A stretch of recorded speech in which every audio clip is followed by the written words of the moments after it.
at that. Right there. We're in the wrong gym.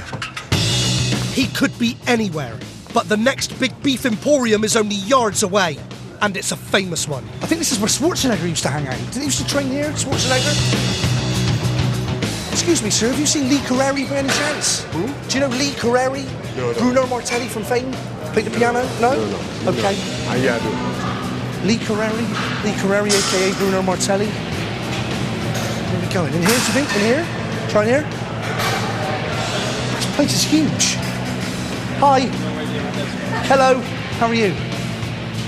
I can't spot the Bruno Barnett anywhere. Good. Looking for Lee Curreri? But then a member points me in the direction of someone who looks nothing like him. There's a guy on a stair climber. Go on a stair climber. Completely shaved head. Go on a stair climber. Completely shaved head. Is that... He's got no hair. He's got absolutely no hair. I think it's him. Excuse me. You're Lee Curreri. You're Lee Curreri? My name is Justin Lee Collins. I'm from Channel 4 Television in England. I'm trying to reunite the cast of Fame. You were Bruno Martelli. You're my favourite character. Lee, when you finish your workout, I've come all the way from the UK, please. Lee, I am so sorry. It was a long time ago.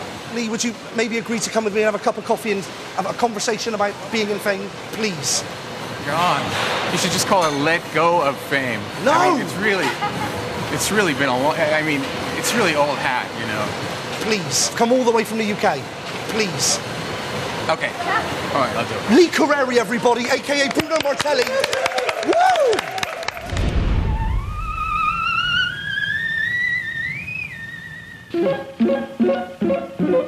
You see, it's a real musical instrument. Ever since electronic keyboards first appeared in the 50s, proper musos thought they were only good for plebs who couldn't play and tuneless techies.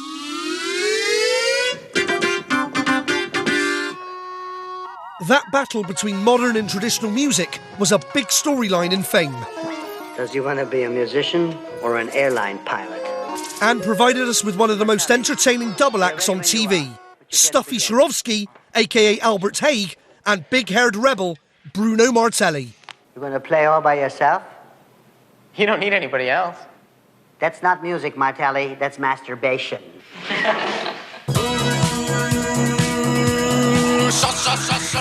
Throughout the series, Bruno took every opportunity to stick two fingers up at Swarovski's old school ways, like in this classic scene.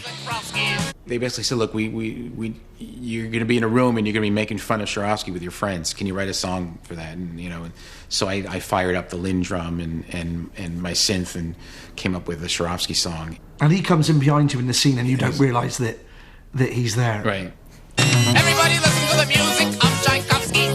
Despite the on-screen friction, moments like this didn't reflect real life, because behind the scenes, the two actors got on famously. I hear him, I smell him, Swarovski is coming, I hear him, I smell him. Obviously, we were the two musicians on the show, so we had that sort of camaraderie, and I had that, you know. To me, he was very much a mentor. Albert Haig was just the best, and you know, he a real composer and a real great piano player. He wasn't at all a musical snob as he was on the show and the movie. He was very into jazz, and just an all around really super funny guy. Here, as I watch the ships go by. Lee helped pen many of the songs that made Fame such a phenomenal hit. I keep asking myself why. The second record I ever bought in my life was Star Maker. Really? Yeah. 7-inch single. Oh. The B-side was Step Up to the Mic.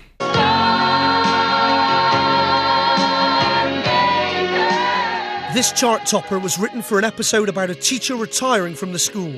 But watching the cast join hands and sing their goodbye, none of us watching knew there was a different story behind his departure from the show. The teacher that the group was singing that to was a man who in real life had cancer and was actually dying, and it was quite an emotional, made for an emotional scene.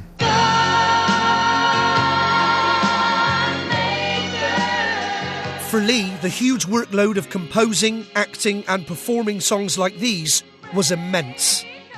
There were a lot of times when I'd be up working on my music all night long, and there were times when I partook, of things to keep me awake, like cocaine. There were times, back then this stuff was rampant. I mean, I was in restaurants in LA where there would be someone in the next table and they would break out the cocaine and they would do it out in the open in the restaurant. The executives were doing it, pretty much it seemed like the whole world was doing it. When a man's an empty kettle, he should be. Lee might have been fame's Mr. Music, but it was on this occasion when his dancing skills were called upon by choreographer Debbie Allen that resulted in one of Bruno's most unintentionally memorable scenes.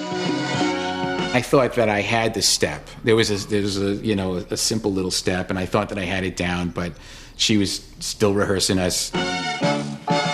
Yeah, she was really strict about that. Ball breaker. Yeah. She'd bust your balls? Yeah. And she'd make you do it over and over and over? Over and over, yeah. And you're the Tin Man? You're dressed as the Tin Man? I was the Tin Man, which is no accident that they put me in a tin suit. Why did they put you in a tin suit? I'm probably the stiffest person alive. Did you have tin balls? Did Tin Man have tin balls? I've always wondered whether the Tin Man had some little tin balls. Well, I couldn't get to them, so I don't know. Did you try and get to them? I tried. Try and have a little feel there. Right.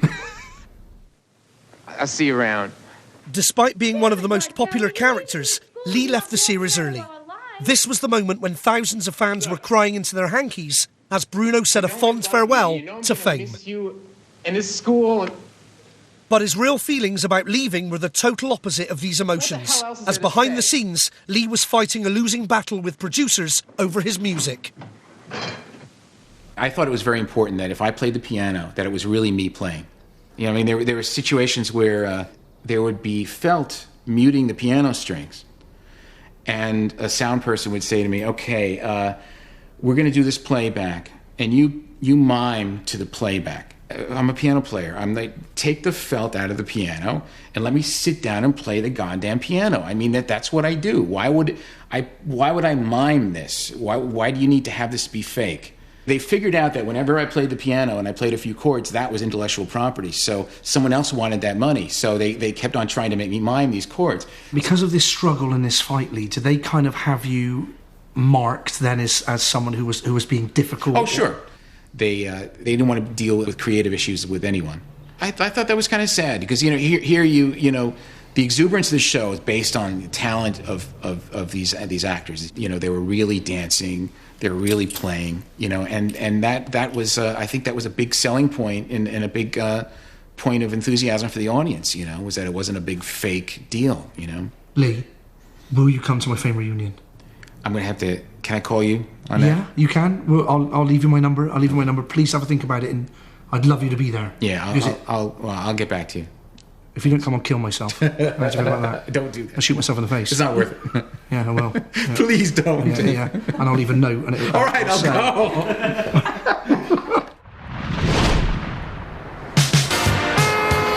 There's just 5 days to my street jam, and I not only need to discover my dancing mojo, I need to find me some more kids from fame. Rumour has it that Valerie Landsburg, aka Girl Next Door Doris Schwartz, was even more of a party animal than Lee. I want to know more, so she's my next target. My research team have had their work cut out, but after some lengthy rifling in Valerie's particulars, they finally come up with a very juicy nugget. We've got an address for Valerie Landsburg. Let's go get the Schwartz. Woo! Valerie lives right up in the Hollywood Hills in the middle of nowhere. We found out she's off to the East Coast very soon, so it's vital I get hold of her short and curlies. ASAP. 22745. It's a telephone number, not the address. 22745. 22745. There we are, that's it. Roll it back, Sam. Fingers crossed she's at home, or I'll have to come up with a big fat plan B. This is it. Well, this door is open, so someone's got to be here. Hello? Hello? Hi, I'm so sorry to bother you. I'm looking for Valerie Landsburg. Yeah, she's not here. Oh, but she does live here? Okay. Would she